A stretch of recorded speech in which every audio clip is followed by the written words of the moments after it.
नमस्कार दोस्तों, मैं शिवशंकर सिंह। स्वागत है आपका मेरे मिशन पॉजिटिविटी टू प्रोडक्टिविटी में। और आज मैं आपसे चर्चा करने वाला हूं कि ढोएंगे तो रोएंगे। जी हाँ, जितना ज़्यादा आप ढोएंगे उतना ज़्यादा रोएंगे। और ये ढोने वाली जो मैं बात कह रहा हूँ, ये मैं वास्तविक बोझ के लिए नहीं कह रहा हूँ, ये सर पर रखे हुए बोझ के लिए नहीं कह रहा हूँ, ये बात कह रहा हूँ सर के अंदर रखे हुए बोझ के लिए। क्योंकि जो हमारी हार है, जो हमारी परेशानी है, जो हमारा इमोशनल डिलेमिया है, वो 100% हमारे सर के अंदर रहने वाली निगेटिव एनर्जी की वजह से है, बोझ की वजह से है, अनदेखे डर की वजह से है। जिस डर तक हम कभी गए ही नहीं, रस्सी को सांप समझ लेते हैं, वो परिस्थितियां हैं जो हमें कभी शांत नहीं होने देती, कभी हमें पॉजिटिव नहीं होने देती, कभी हमें ग्रो नहीं करने देती। और हम कहीं ना कहीं डिप्रेशन के शिकार हो जाते हैं, व्यापार में पीछे चले जाते हैं, ज़िंदगी में पीछे चले जाते हैं। तो दोस्तों, जितना ज़्यादा ढोएंगे उतना ज़्यादा रोएंगे, इसको मैं आपके साथ एक्सप्लेन करता हूँ। और निश्चित रूप से आज इस वीडियो को देखने के बाद आपके मन में वो पॉजिटिव एनर्जी का संचार होगा कि आप अपने जीवन को बेहतर बना पाएंगे, अपने व्यापार को बेहतर बना पाएंगे, अपने घर परिवार में पॉजिटिविटी का संचार कर पाएंगे। तो कहने का आशय क्या है कि अगर आप गलत ट्रेन में बैठ गए हैं और जितने ज़्यादा स्टेशन, जितनी ज़्यादा दूरी आप तय करेंगे उतनी ज़्यादा आपको समय लगेगा वापस आने में। तो same applies in relationship, in business, in social gathering, everywhere. कि अगर आपने कोई भी रॉन्ग स्टेप ले लिया है, रॉन्ग डिसीजन ले लिया है, तो गेट बैक फास्ट। इसको आज के युग में हमारे युवा लोग क्या कहते हैं? Fail fast. तेज गति से फेल होइए, जिससे कि नई सफलताओं को तेज गति से आप गढ़ पाएं। क्योंकि यदि आप गलत दिशा में ही चलते रहे और लौटने में देरी करी, तो कभी कभी वो देर बहुत देर हो चुकी में बदल जाती है। तो दोस्तों, इस बात का हमें हमेशा ध्यान रखना है कि कोई भी चीज़ ऐसी लगती है जो हमारे फोटे से मैच नहीं करती है, कोई भी बिजनेस डिसीजन या कोई भी व्यक्ति, तो उससे छूट जाने में भलाई है उसके बदले। क्योंकि ये भी एक प्रूवन फैक्ट है कि जब एक दरवाज़ा बंद होता है तो 2, 10, 15 नए दरवाजे खुल जाते हैं।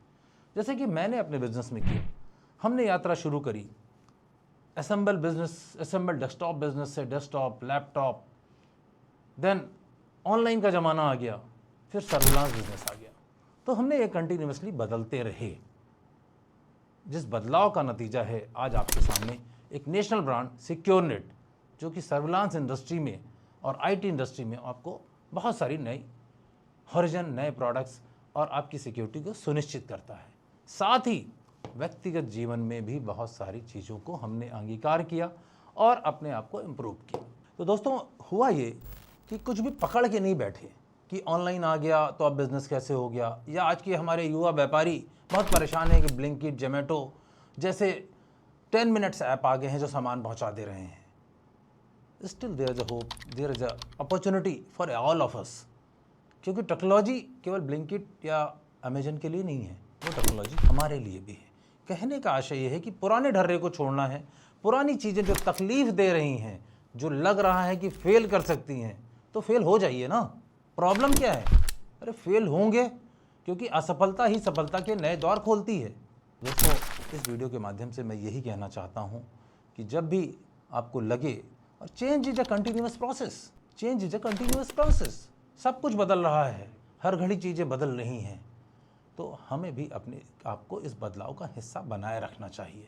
दोस्तों, मैं आपको एक छोटी सी स्टोरी शेयर करना चाहता हूँ। एक बार एक गुरु अपने शिष्यों को एक महत्वपूर्ण शिक्षा देने की योजना बनाते हैं। उन्होंने सभी स्टूडेंट्स को बुलाया और प्रत्येक स्टूडेंट्स को 10-10 आलू दे दिए, आलू, पोटैटो, सब्जियों का राजा आलू। उन्होंने निर्देश दिया कि हर आलू पे वह उस व्यक्ति का नाम लिखें जिससे उन्हें नाराज़गी है।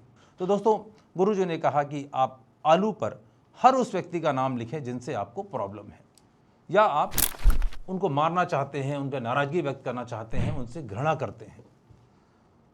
सभी बच्चों ने ले लिया और बड़ी खुशी से सबके नाम लिख लिए, क्योंकि सामने से तो मार नहीं पा रहे थे, तो नाम लिखने से उनको बड़ा मज़ा आया कि चलो आज कम से कम जिनसे हमको प्रॉब्लम है हमने उनको लिख दिया। अगले 7 दिन तक आपको साथ रखना है, 8वें दिन मुझसे मिलना है और इससे जो शिक्षा मिलनी है उस पर बात करनी है। तो दोस्तों, 1 दिन, 2 दिन, 3 दिन तक तो आलू ठीक थे, उसके बाद आलू सड़ने लगे। कठिन हो गया उनको रखना। वैसे ही जैसे हेड में हम अपने दिमाग में चीज़ों को रखते हैं, चिंता को बड़ी करते रहते हैं, चिंता चिता के समान होती है, हम सब जानते हैं, फिर भी फ्री नहीं हो पाते।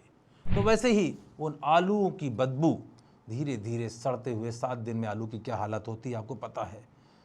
एकदम कठिन हो गया, दुरूह हो गया, लेकिन गुरु की जो इच्छा थी उससे दूर नहीं हो सकते थे। वो लोग लेके गए और जैसे ही पहुंचे, जितनी खुशी से लेके रखा था, पहुंचते ही तुरंत गुरु के पास उन्होंने समर्पित कर दिया, गुरु जी रखिए आलू, अब मुझसे बर्दाश्त नहीं हो रहे। तब गुरु जी ने बहुत ही मुस्कुरा के सहज भाव से ये बात कही कि ठीक उसी तरह जैसे ये आलू धीरे धीरे सड़ते गए और तुम्हारे लिए बोझ बन गए, वैसे ही हमारे मन में जो नकारात्मक भावनाएं हैं, जो मन में बोझ हैं, जो हम ढोने की प्रैक्टिस करते हैं, क्रोध, घृणा, चिंता, वो सब समय के साथ भारी पड़ती हैं और हमें मानसिक रूप से परेशान करती हैं। यदि हम इन भावनाओं को पकड़ कर रखते हैं तो वो हमारी शांति और खुशी को नष्ट कर देती हैं। हमें इन्हें छोड़ देना चाहिए ताकि हम हल्के और प्रसन्नचित रह सकें। तो कहने का आशय यही है, इस कहानी से हमें ये शिक्षा मिलती है कि जितना ज़्यादा ढोएंगे उतना ज़्यादा रोएंगे। जिसको भी छोड़ना है सहज भाव से छोड़ दीजिए, क्योंकि जो आपका है वो आपके कहीं भाग के नहीं जाएगा और जो आपका नहीं है उसको आप रख नहीं पाएंगे। Thank you so much. जुड़े रहिए, देखते रहिए और सीखते रहिए।